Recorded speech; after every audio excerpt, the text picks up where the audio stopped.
رحم اللہ من قرأ الفاتحہ.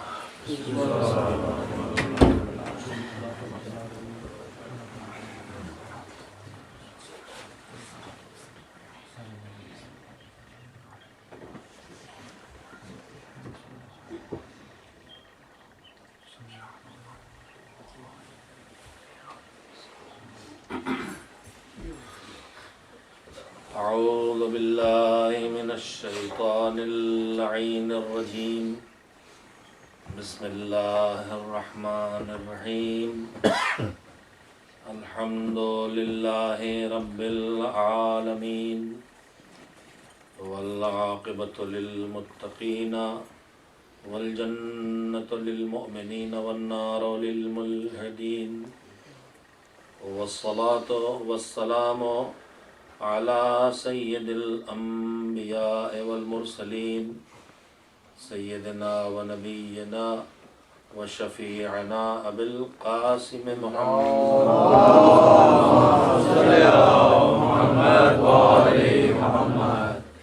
و آلہ الطیبین الطاہرین المعصومین المظلومین واللعنۃ الدائمۃ الباقیۃ على أعدائهم أجمعين من الآن إلى يوم الدين.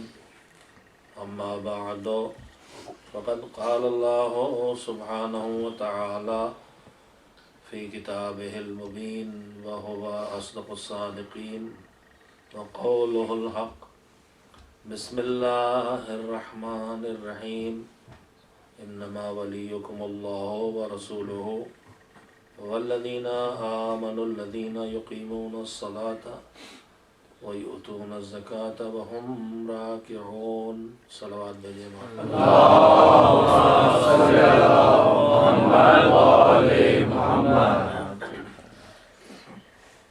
قرآن مجید کے 114 سوروں میں 6500 سے زیادہ آیتیں ہیں، جس میں پروردگار عالم نے انسانوں کی ہدایت کے لیے الگ الگ موضوعات پر، الگ الگ سبجیکٹ پر الگ الگ باتیں ارشاد فرمائی ہیں.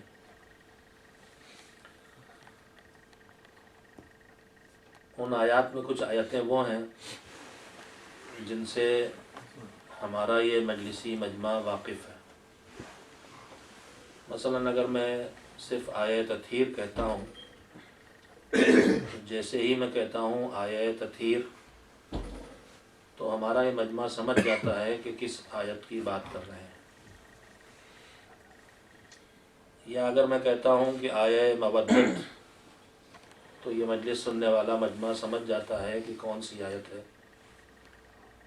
تو اس وقت جو میں نے آپ کے سامنے آیت پڑھی ہے، اس آیت کا بھی نام مشہور ہے آیہ ولایت. آیہ ولایت سورہ مائدہ کی آیت ہے، 5واں سورہ ہے. اس آیت میں پروردگار عالم نے ولایت کا اعلان کیا ہے کہ تمہارا ولی اللہ ہے، اللہ کا رسول تمہارا ولی ہے، اور وہ ایمان والے بندے جو نماز قائم کرتے ہیں اور رکوع کے عالم میں زکوٰۃ دیتے ہیں.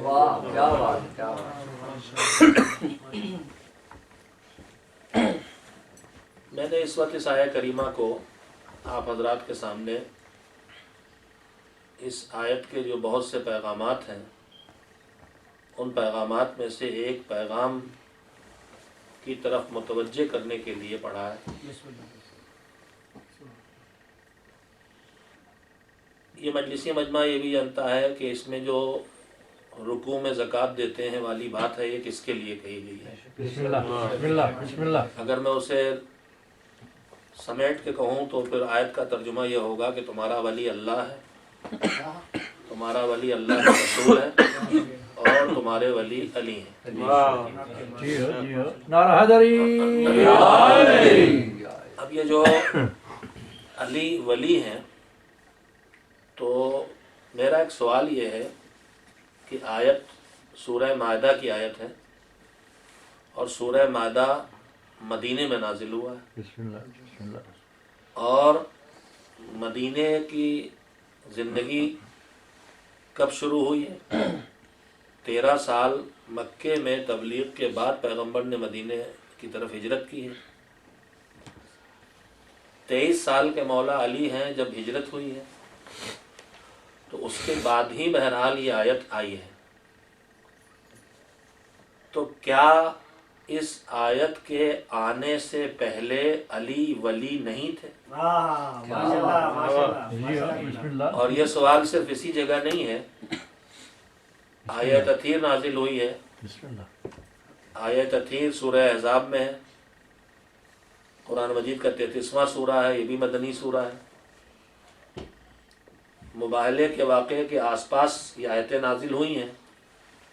آیت تطہیر میں کس بات کا اعلان ہے کہ اہل بیت علیہ السلام کو اللہ نے ہر نجاست سے دور رکھا ہے، اور ہر کمال اور ہر خوبی ان کو بھرپور طریقے سے عطا فرمائی ہے۔ تو سوال یہ ہے کہ کیا اس آیت کے نازل ہونے سے پہلے معاذ اللہ اہل بیت علیہ السلام طہارت والے نہیں تھے؟ اور اس سے بھی اور آگے پیغمبر گرامی کے بارے میں اسی قرآن مجید میں ہے کہ وما محمد الا رسول، پیغمبر صرف رسول ہیں۔ تو جب یہ آیت آئی ہے تو کیا اس سے پہلے پیغمبر رسول نہیں تھے؟ اور اسی سے اور آگے قرآن مجید کے جو چھوٹے چھوٹے سورے ہیں 30ویں پارے میں، اس میں ایک سورہ توحید ہے، بسم اللہ الرحمن الرحیم، قل هو اللہ احد، کہیے کہ اللہ ایک ہے۔ تو کیا اس آیت کے نازل ہونے سے پہلے اللہ ایک نہیں تھا؟ تو میں نے یہ سوالات کیوں اٹھائے ہیں؟ یہ بات کرنے کے لیے کہ حقیقت کا اپنی جگہ موجود ہونا الگ بات ہے، اور اس کا اعلان ہونا الگ بات ہے۔ اگر توحید کی آیت آ رہی ہے تو یہ توحید آج سے وجود میں نہیں آ رہی ہے، بلکہ توحید کا اعلان ہو رہا ہے۔ اگر رسالت کی آیت آ رہی ہے تو پیغمبر آج رسول نہیں بنائے جا رہے ہیں، بلکہ رسالت کا اعلان ہو رہا ہے۔ اگر طہارت کی آیت آ رہی ہے تو آج سے اہل بیت کو طہارت نہیں مل رہی ہے، بلکہ طہارت کا اعلان ہو رہا ہے۔ اگر ولایت کی آیت آ رہی ہے انگوٹھی دینے پر تو علی کی آج سے ولی نہیں بنائے جا رہے ہیں، بلکہ ان کی ولایت کا اعلان ہو رہا ہے۔ تو کوئی چیز عطا کرنا اور ہے، اور کسی چیز کا اعلان کرنا اور ہے۔ عطا فضل کا عطا کرنا اور ہے، اور اس فضل کا اعلان کرنا اور ہے۔ تو یہ ولایت کی آیت اعلان ولایت ہے، عطا ولایت نہیں ہے۔ عطا ہو چکی ہے، اعلان ولایت ہے۔ مسئلہ یہ ہے کہ آخر ولایت کے اعلان کے لیے اللہ نے اسی موقع کو کیوں چنا؟ کون سا موقع ہے؟ میں پھر وہی کہوں گا، ماشاءاللہ مجلسی مجمع واقف ہیں، ولایت کی آیت کب نازل ہوئی ہے؟ نہیں، غدیر والی نہیں ہے، یہ مسجد میں نمازی کوئی نماز پڑھ رہا ہے، کوئی قرآن پڑھ رہا ہے، کوئی دعا پڑھ رہا ہے، کوئی استغفار کر رہا ہے، کوئی تلاوت کر رہا ہے، سب سلسلہ چل رہا ہے کہ ایک آدمی آیا اور اس نے آ کے کہا کہ میں غریب، میں پریشان حال، میں فقیر، اور میری مدد کرو۔ اور مولا علی بھی وہی ہیں اور نماز پڑھ رہے ہیں، اور کسی نے اس کی نہیں سنی، علی نے بھی نہیں سنی۔ اب وہ مانگتے مانگتے پورا واقعہ آپ کو یاد آ گیا۔ جب وہ تھکا تو اس نے اپنی غلطی محسوس کی۔ اس نے اب تک کیا کہہ رہا تھا؟ اے نمازیوں، اے قرآن پڑھنے والوں، اے مسلمانوں، میری مدد کرو۔ اب اس نے ایک مرتبہ لہجہ بدلا اور اس نے کہا پروردگار، تیرے گھر میں آیا ہوں اور تیرے گھر سے آ کے تیرے در سے خالی ہاتھ واپس جا رہا ہوں۔ بس جیسے ہی اس نے اپنے مانگنے کا انداز بدلا، انداز سوال بدلا، مولا علی رکوع میں تھے، انگلی میں انگوٹھی تھی، انگلی ہلائی، انگوٹھی اتار لے، اس نے انگوٹھی اتاری، ادھر سے پیغمبر آئے۔ آتے ہی ولایت کا اعلان نہیں کیا جو آیت ان پہ آ چکی ہے، اب میں یہاں پہ ایک چھوٹا سا منظر آپ کو یاد دلا دوں، نفسیاتی کیفیت کو تھوڑا سا محظوظ بھی ہو جائیں گے، بات سننے کے لیے آمادہ بھی۔ پیغمبر آئے تو انہوں نے سب سے پہلے پوچھا کہ کس نے دی انگوٹھی؟ اعلان آئے ولایت نازل ہو چکی اور پیغمبر کو تو پتہ بھی ہے، لیکن مسجد میں آ کے پوچھ رہے ہیں کس نے دی انگوٹھی؟ انگوٹھی کس نے دی آخر؟ اب آپ ایک کیفیت کو سوچیں کہ آدمی کا لہجہ ہمیشہ یکساں نہیں رہتا اور آدمی کے چہرے کی رنگت بھی ہمیشہ یکساں نہیں رہتی۔ آپ ابھی فضائل سن رہے ہیں، آپ کے چہرے کا رنگ اور ہے، ابھی مصیبت مصائب آئیں گے، آنکھوں میں آنسو ہیں، چہرہ آنسوؤں سے متاثر، مصائب سے متاثر ہوتا ہے، چہرہ خوشی کی خبر سن رہے ہیں تو سرخی ہوتی ہے، کوئی خوف آتا ہے تو چہرہ زرد ہو جاتا ہے، غصہ آتا ہے تب بھی چہرہ سرخ ہو جاتا ہے، تو جو بہت خوشی ہوتی ہے، شدت سے آدمی ہنستا ہے تب بھی چہرہ سرخ ہوتا ہے، اور جب بہت غصہ ہوتا ہے تب بھی چہرہ سرخ ہوتا ہے۔ پیغمبر آئے، اچھا لہجے میں بھی، خوشی میں بھی جوش ہوتا ہے، جذباتیت ہوتی ہے، غصے میں بھی۔ پیغمبر آئے، انگوٹھی کس نے دی؟ تو اب سننے والے دو طرح کے، کچھ علی کے چاہنے والے، کچھ علی کے چڑھنے والے۔ جو چاہنے والے بیٹھے جنہوں نے جلدی سے آگے بڑھ کے کہا علی نے دی انگوٹھی، علی نے دی انگوٹھی، علی نے دی انگوٹھی۔ جو چڑھنے والے تھے انہوں نے دیکھا کہ آپ پیغمبر کے چہرے پہ سرخی، لہجے میں جوش، لگتا انگوٹھی دی کہ علی سے کچھ غلطی ہو گئی، تو جو ہمیشہ علی کے نام پہ چپ رہتے تھے وہ بھی آگے بڑھے، علی نے دی انگوٹھی، علی نے دی انگوٹھی۔ پیغمبر نے جب دوست و دشمن دونوں سے گواہی لے لی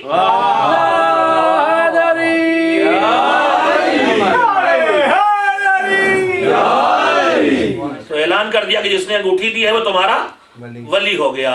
اب آئیے وہاں جس سے میں نے بات کو شروع کیا، علی کی ولایت کے اعلان کے لیے اللہ نے اسی خاص موقع کو کیوں منتخب کیا؟ کیا ہوا یہاں پہ؟ دو کام کیے مولا نے، ایک طرف نماز پڑھی ہے اور دوسری طرف انگوٹھی دی ہے، جیسے قرآن کہتا ہے کہ زکات دی ہے۔ نماز پڑھی ہے اور زکات دی ہے، نماز پڑھی ہے اور خیرات کی ہے۔ تو اس موقع میں ایسی کیا خصوصیت ہے کہ جس کے لیے اللہ نے اس موقع کو منتخب کر لیا کہ اسی پہ اعلان ولایت کیا جائے، علی کی ولایت کا اعلان کیا جائے؟ میرے عزیزو، اگر بات نماز پڑھنے کی ہے تو علی کی زندگی کی یہ پہلی نماز نہیں ہے، یہ تو مسجد کے پرسکون ماحول کی نماز ہے۔ علی تو برستے ہوئے تیروں میں مسلح بچھاتے ہیں۔ علی کی زندگی میں وہ نماز بھی ہے کہ پیر سے تیر کھینچ کے نکال لیا جائے اور علی کو پتہ نہ چلے۔ علی کے گھر سے ساری رات تکبیروں کی آواز آتی ہے۔ تو اگر نماز کی بات ہے تو نماز تو علی کی زندگی میں ہمیشہ دکھائی دیتی ہے، اور اس سے زیادہ ہم اپنی زبان میں کہہ رہے ہیں اونچی کوالٹی کی نماز دکھائی دیتی ہے۔ یہاں مسجد کے پرسکون ماحول کی نماز ہے، وہاں پیر سے تیر کھینچ لیا جائے، دونوں نمازوں میں کون زیادہ قیمتی؟ اور اگر بات خیرات کی ہے تو یہاں تو علی نے ایک انگوٹھی دی ہے۔ مولا علی کی زندگی کے واقعات دیکھیے، زندگی میں نہ جانے کتنی مرتبہ اپنی گھر کا سارا مال غریبوں میں بانٹ دیا، نہ جانے کتنی مرتبہ آدھا مال بانٹ دیا، نہ جانے کتنی مرتبہ تہائی مال بانٹ دیا، اور گھر کا مال بانٹ دینا تو پھر آسان ہوتا ہے۔ علی کی زندگی میں ایثار کی اس سے اونچی منزلیں دکھائی دیتی ہیں۔ روایت کہتی ہے کہ مولا کسی جنگ سے، کسی سفر سے واپس آئے، گھر میں داخل ہوئے تو بچوں کے چہرے کملائے ہوئے، پوچھا کیا بات ہے؟ تو سیدہ عالمیان نے بتایا کہ بچے کھانا نہ ملنے کی وجہ سے کئی وقت سے بھوکے ہیں اور ان کی کمزوری سے حالت ہو گئی ہے، فوراً گھر سے باہر نکلے، کہیں کوئی مزدوری نہ مل سکی، مجبوراً 6 درہم کسی یہودی سے قرض لے کے آئے تاکہ اپنے بھوکے بچوں کا پیٹ بھر سکیں۔ راستے میں گزر رہے تھے، ادھر سے جناب مقداد کا مکان ہے، مقداد گھر کے دروازے پہ دوپہر کی دھوپ کی گرمی میں باہر بیٹھے ہوئے ہیں۔ مقداد گھر کے باہر اس گرمی میں کیوں بیٹھے ہو؟ کہا مولا کوئی بات نہیں ہے۔ کہا نہیں ایسی بات نہیں ہے، کچھ نہ کچھ تو ہے۔ کہا مولا آپ سے کیا بتائیں، گھر میں بچے بھوکے ہیں، ان بھوکے بچوں کی بے چینی نہیں دیکھی جا رہی، اس لیے گھر کے باہر آ کے بیٹھ گیا ہوں۔ علی کے گھر میں بھی بچے بھوکے، مگر وہ درہم نکالے مقداد کے حوالے کر دیے کہ مقداد لے جاؤ اپنے بھوکے بچوں کا پیٹ بھرو۔ اب علی کیا کریں، خالی ہاتھ مسجد میں واپس آ گئے، پیغمبر کے ساتھ وقت گزارا، نماز ہوئی مغرب کی، عشاء کی، پیغمبر مڑے کہا علی آج ہمارا افطار تمہارے گھر پر ہے۔ علی کیا جواب دے؟ لیکن علی ہمارے اور آپ کے جیسے نہیں ہیں۔ جب پیغمبر کہہ رہے ہیں کہ علی تمہارے گھر پہ افطار ہے تو علی کو یقین ہے کہ پھر افطار ہے۔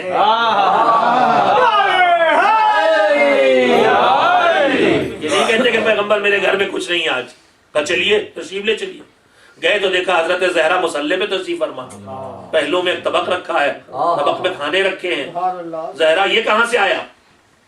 کہا نماز پڑھ رہی تھی کہ جنت سے آیا. پیغمبر گرامی مڑے, کالی یہ تمہارے وہ 6 درہم ہیں جو تم نے دل پہ خیرات کی.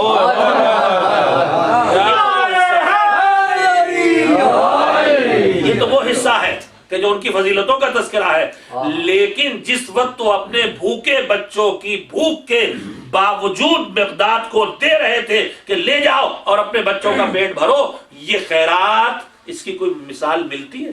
اور میرے مالک اگر انگوٹھی دینا کوئی بڑی چیز ہے تو بھوکے بچوں کی بھوک کو نظر انداز کر کے دوسروں کے بھوکے بچوں کا پیٹ بھر دینا اس سے بڑا کام ہے. اس وقت کیوں نہیں آئے ولایت نازل کر؟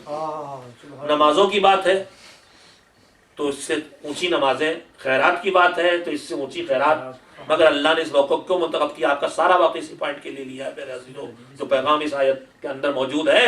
اور مولائی تشریف فرمائے, سارے انشاءاللہ اسے جذب کریں گے اپنے دل و دماغ میں, اپنے نفس میں, کردار میں, ہر جگہ اپنی زندگی میں. میرے عزیزوں, اللہ نے اس موقع کو کیوں منتخب کیا؟ شاید وجہ یہ ہو کہ اللہ نے ہم انسانوں پر جو ذمہ داریاں رکھی ہیں اور جو فرائض رکھے ہیں, جو ڈیوٹیز رکھی ہیں, جو حقوق رکھے ہیں, ان کی 2 قسمیں ہیں. وہ 2 طرح کے ہیں. ہماری ذمہ داریوں, ہماری ڈیوٹیز, ہمارے فرائض کے نام گنتے جائیے. ہماری مومن کی ذمہ داریوں میں ایک ذمہ داری نماز, ایک روزہ ہے, ایک حج ہے, ایک زکوٰۃ ہے, ایک خمس ہے, ایک جہاد ہے, امر بالمعروف نہی عن المنکر, تولا تبرع, یہ سب ہماری ذمہ داریاں. ماں باپ کی خدمت, اولاد کی تربیت, پڑوسی کا خیال, علماء کی عزت, بزرگوں کا خیال, چھوٹے بچوں کے ساتھ محبت, یہ سب ہماری ذمہ داریاں, یہ ہمارے اوپر حقوق ہیں. تو اللہ نے جتنے حقوق ہمارے اوپر رکھے ہیں, اگر آپ ان کی فہرست تیار کریں گے تو ان کی 2 قسمیں بنے گی. یا اللہ کا حق ہوگا یا بندے کا حق ہوگا. نماز کس کا حق ہے میرے اوپر؟ اللہ کا حق ہے. روزہ, میرے روزہ رکھنے سے کسی بندے کو کچھ نہیں ملتا, اللہ کا حق ہے. لیکن زکوٰۃ یہ بندے کا حق ہے. ماں باپ کی خدمت بندے کا حق ہے, اولاد کی تربیت بندے کا حق ہے. یہ سارے حقوق بندوں کے حقوق ہیں. تو یا ہے انسانوں پر اللہ کا حق اور یا ہے بندوں کا حق. جتنے حقوق آپ سوچ سکتے ہیں جو انسانوں پہ اللہ کی طرف سے رکھے گئے ہیں, یا وہ اللہ کے حقوق ہیں یا وہ بندوں کے حقوق ہیں. میرے مولا کی زندگی, پوری زندگی حقوق کی ادائیگی کی تاریخ ہے. میرے مولا کی پوری زندگی کا کوئی لمحہ خالی نہیں ملے گا, کوئی نہ کوئی حق ادا ہو رہا ہے. سوچئے کیسے خالی ملے گا؟ جو سو جائے تو اتنا بڑا حق ادا کرے کہ مرضی خدا پا جائے.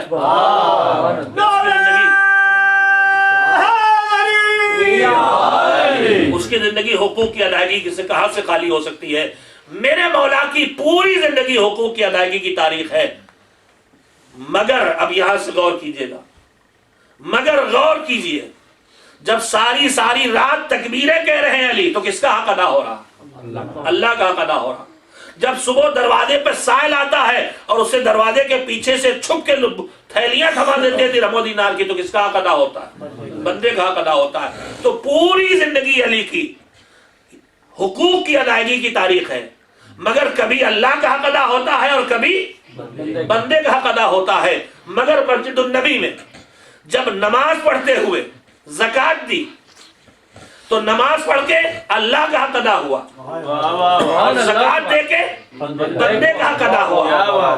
اللہ نے اسی موقع کو اعلان ولایت کے لیے منتخب کر لیا. سنو علی کے غلاموں, اللہ نے اسی موقع کو اعلان ولایت کے لیے منتخب کر لیا اور یہ پیغام دیا کہ دیکھو ہم نے اس موقع پر اعلان ولایت کر کے تم کو یہ سمجھانا چاہا ہے کہ جو سچا اللہ والا, نبی والا, علی والا ہوگا وہ اللہ کے حق کو بھی ادا کرتا رہے گا, بندوں کے حق کو بھی ادا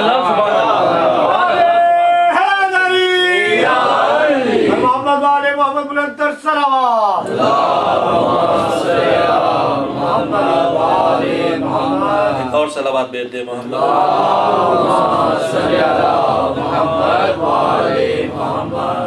دونوں حق ادا ہوں گے. جو علی کی ولایت کا ماننے والا وہ دونوں حق ادا کرے گا، اللہ کے حقوق کو بھی ادا کرتا رہے گا اور بندوں کے حقوق کو بھی۔ ہم جب اپنی زندگی کا جائزہ لیتے ہیں تو ہم یہ دیکھتے ہیں کہ ہمارے دلوں میں جب مذہب کا خیال پیدا ہو جائے، جب دنیا داری سے نکل آئے، مجلسوں کے طفیل میں، ماتم کے طفیل میں، عزاداری کے طفیل میں، قرآن کی تلاوت کے طفیل میں، شب قدر کے، کہاں سے کون آدمی ہدایت پا جائے گا کیا پتا ہے، کس کے دل میں کس وقت ہدایت کی روشنی جاگ اٹھے اور وہ نہ جانے اپنی زندگی کے کہاں سے کہاں منتقل ہو جائے، کسی کو کچھ پتا نہیں ہے۔ اسی لیے ان راستوں کو چھوڑنا نہیں چاہیے، آتے جاتے رہنا چاہیے، نہ جانے کس فرش اعضا سے آدمی حور بن کے نکلے۔ اس رشتے کو جوڑے رکھنا چاہیے۔ میں 2 جملے اکثر کہتا ہوں کہ کتنا ہی آدمی بہک گیا ہو، کتنا ہی آدمی بگڑ گیا ہو، لیکن اگر 2 جگہ سے رشتہ جوڑے ہے تو وہ پلٹ کے آئے گا۔ ایک مصلی سے رشتہ جوڑے ہے، ایک فرش اعضا سے رشتہ جوڑے ہے۔ یہ روکے بھی رکھتی ہے نہ جانے کن کن چیزوں سے، کیا بات، اور اس کے بعد یہ واپس بلا بھی لیتے ہیں، ایسے بلا لیتے ہیں کہ پھر بہک کے جانے کا امکان باقی نہیں رہ جاتا۔ لہذا اتنا رشتہ نہیں ٹوٹنا چاہیے میرے جوانوں، مصلی سے رشتہ جڑا رہنا چاہیے اور فرش اعضا سے رشتہ جڑا رہنا چاہیے۔ مصلی سے رشتہ جوڑے رکھو گے تو اللہ کا حق ادا ہو رہا ہے، اور فرش اعضا سے رشتہ جوڑے رکھو گے تو اللہ کے اونچے بندوں کا حق ادا ہو رہا ہے۔ لیکن جب ہم مذہب کی طرف آتے ہیں اور حقوق کی ادائیگی کا خیال پیدا ہوتا ہے جو ہمارے بزرگوں میں دکھائی دیتا ہے اور ہمارے جوانوں میں الحمدللہ، تو ہم اللہ کے حق کی طرف تو متوجہ ہو جاتے ہیں۔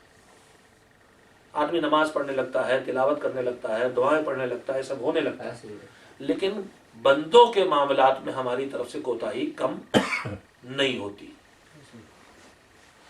بندوں کے بارے میں ایک دوسرے پر الزام تراشی، ایک دوسرے کے ساتھ بدسلوکی، ایک دوسرے سے بدزبانی، وہ عام مومن کے رشتے سے لے کے گھر کے اندر کے رشتوں تک، خون کے رشتے 3 مرحلوں کے ہمارے رشتے ہیں۔ ایک ایمان کا رشتہ ہے، یہ رشتہ اس میں خون کا کوئی تعلق نہیں، البتہ یہ ایمان کا رشتہ پاک خون سے ہی قائم ہوتا ہے،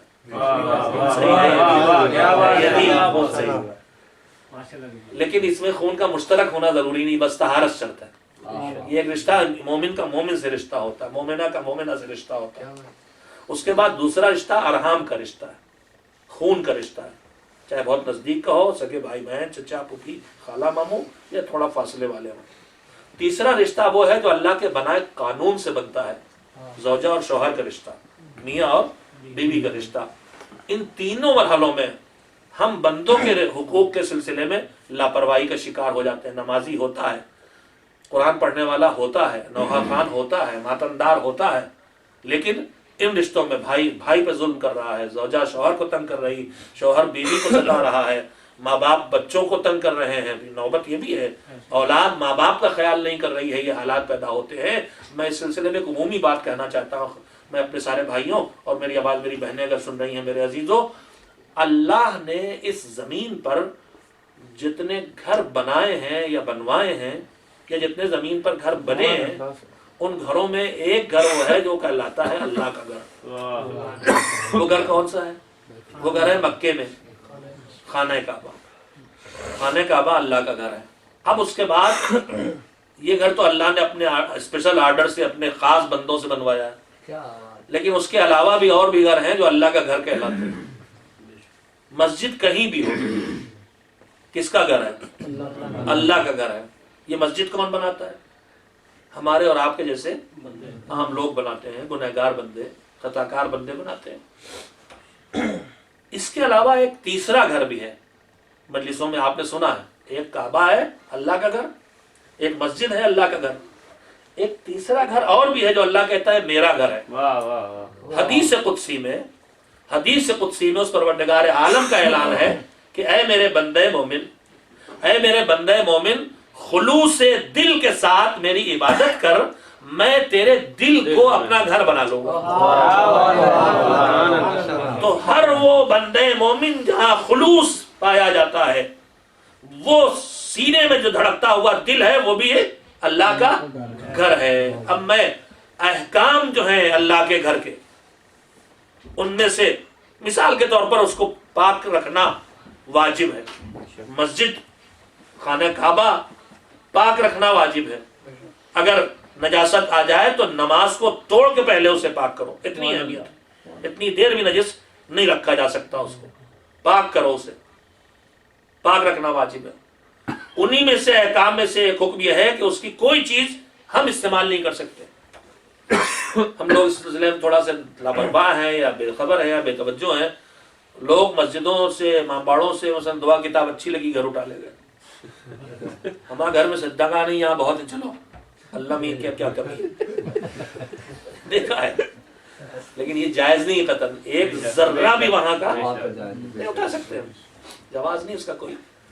انہی احکام میں ایک حکم یہ ہے کہ ہم اسے کسی طرح کا نقصان نہیں پہنچا سکتے، کسی طرح کا نقصان نہیں. اب وہ مسجد کا نہیں، امام باڑے کی نہیں بھی وہی ہے. تمام وہ اوقاف جو کسی خاص مقصد پر اللہ کی طرف، اللہ کی خوشی کے لیے کسی بندے کی طرف سے ان کو معین کر دیا گیا ہے، وقف کر دیا گیا ہے، اس میں ہم اس کو نقصان نہیں پہنچا سکتے. بچے بیٹھے بیٹھے اکثر دیکھا، یہاں تو خیر ماشاءاللہ سب مضبوط ہوتا، ہمارے یہاں پرانی مسجدیں بھی ذرا سے اکھڑا ہوا پلاسٹر، اب انہوں نے اپنا کچھ نہیں دیا، یہی مجلس بور ہو رہی ہے، چلو 2-4 انچ پلاسٹر ہی ادھیڑ دیا. صحیح نہیں ہے، جائز نہیں ہے. دروازے کے پاس بیٹھے، لکڑی کا کچی نکلی، ذرا سے اکاڑ دی، نہیں، جائز نہیں ہے، نہیں کر سکتے. بیٹھے ہوتے ہیں فرش میں ذرا سے دکھائی دیا، اس کا تاگا ہی کھینچ رہے ہیں بیٹھے ہوئے، کبھی بڑے بھی کر لیتے. جائز نہیں ہے، جائز نہیں ہے بالکل. تو کسی طرح کا چھوٹا سے نقصان نہیں پہنچا سکتے، ہم گرا سکتے ہیں. کیا مولانا آپ خود ہی کہہ رہے ہیں، فرش کا ایک تاگا نہیں نوچ سکتے، دروازے کی پچی نہیں کہہ سکتے، پلاسٹر کی پپڑی نہیں اکھاڑ سکتے، تو گرا سکتے ہیں. کیسی باتیں کر رہے ہیں آپ، فضول باتیں کر رہے ہیں. مسجد کو گرا نہیں سکتے، توڑ نہیں سکتے، نہ مسجد کو توڑ سکتے نہ گرا سکتے. ہم نے کہا اور کعبہ، کہنے مولانا چپ رہیے، نامناسب باتیں کر رہے ہیں آپ، یہ کیا فضول کی باتیں کر رہے ہیں، کہیں کعبہ توڑ سکتے ہیں؟ ہم نے کہا اچھا، نہ مسجد توڑ سکتے نہ کعبہ. کیوں؟ کہا اللہ کا گھر ہے. ہم نے کہا یہ بتائیے گھر اللہ کا ہے، کس نے بنایا؟ متوجہ ہے؟ بسم اللہ. کس نے بنایا؟ کہا کعبہ اللہ کا گھر ہے، اور ابراہیم و اسماعیل نے بنایا، بڑے اونچے ہاتھوں نے، معصوموں نے. میں نے کہا اسے نہیں توڑ سکتے. کہہ لے وہ تو وہ مسجد نہیں توڑ سکتے. ہم نے کہا وہ کس نے بنایا؟ کہا وہ تو ہم ہی لوگوں نے بنایا، مسجد تو ہم نہیں بنائی. تو ہم نے کہا اچھا، آپ کے ہاتھوں کی بنی مسجد، گنہگار ہاتھوں کی بنی مسجد نہیں توڑ سکتے. میں نے کہا میرے بھائی، ابھی میں نے آپ کو گھر گنائے تھے، کعبہ اللہ کا گھر، مسجد اللہ کا گھر، مومن کے سینے میں دھڑکتا ہوا دل اللہ کا گھر کس نے بنایا ہے؟ نہ ابراہیم نے، نہ اسماعیل نے، نہ کسی پیغمبر نے، نہ کسی مومن نے، اللہ کے اپنے ہاتھوں کا بنایا ہے. تو میرے عزیزوں، جب اللہ کے بندوں کے ہاتھوں سے بنے اللہ کے گھر نہیں توڑ سکتے، تو پھر یہ بندے مومن کے سینے میں جو دل ہے، یہ تو اللہ کا گھر ہے اور اللہ کے اپنے ہاتھوں سے بنایا ہوا ہے. خیال رکھا کرو، اسے جملوں سے نہ توڑ دیا کرو، اسے الزامات سے نہ توڑ دیا کرو، اسے برا بھلا کہہ کے نہ توڑ دیا کرو. اس کی حفاظت کرنا ہماری اور آپ کی ذمہ داری ہے. اگر ہم بڑی جلدی قلب مومن کو توڑ دیتے ہیں، کوئی جملہ بھی بھائی بھائی کے دل کو توڑ دیتا ہے، کسی جملے سے بھی بیوی شوہر کے دل کو توڑ دیتی ہے، کوئی بات بھی شوہر بیوی کے دل کو توڑ دیتا ہے، ماں باپ اولاد، اولاد ماں باپ، بھائی عزیز.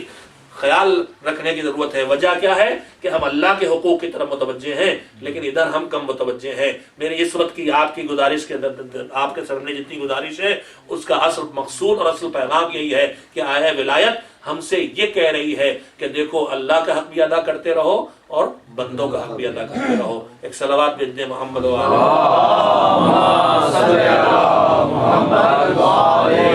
نعرہ تکبیر، نعرہ تکبیر، نعرہ رسالت، نعرہ رسالت، نعرہ حیدری، حیدری. صلوات محمد و آل محمد.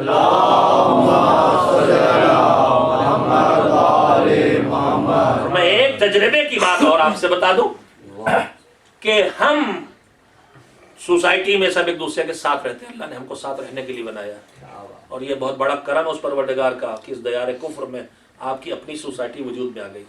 ماشاءاللہ اتنے مومن ایک ساتھ بیٹھے ہیں، مومن مومنین سے ملتے ہیں، ایک دوسرے کے یہاں آتے جاتے ہیں. نہ آتے جاتے ہوں تو آئیے جائیے.